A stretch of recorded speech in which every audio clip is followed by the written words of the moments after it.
Différents cas de figure sont prévus par les autorités. Bonsoir, Halima Mouensali. Bonsoir Simon.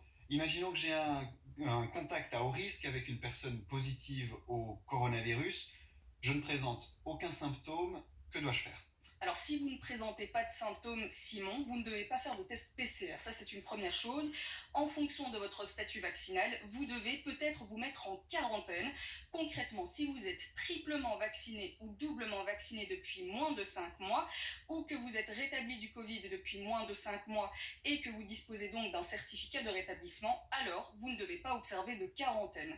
Vous devez uniquement suivre des mesures de précaution comme le télétravail à 100% ou le port du masque même en extérieur par exemple. Deuxième cas de figure, vous n'avez reçu qu'une seule dose du vaccin ou vous avez eu votre deuxième dose il y a plus de 5 mois. Alors vous devez vous mettre en quarantaine durant 7 jours. Enfin, troisième cas de figure, vous n'êtes pas vacciné. La quarantaine jusqu'à 10 jours reste alors d'application. Sachez aussi que les quarantaines peuvent être levées plus tôt avec des autotests négatifs, mais le délai dépend de votre statut vaccinal. Vous pouvez retrouver tous les détails sur notre site internet rtlinfo.be.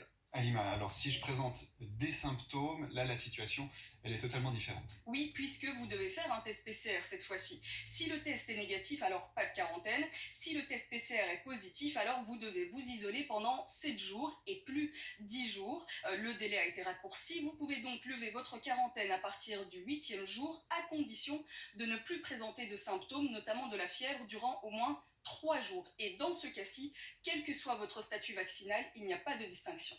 Merci beaucoup, Halima Mouensali, pour ces explications.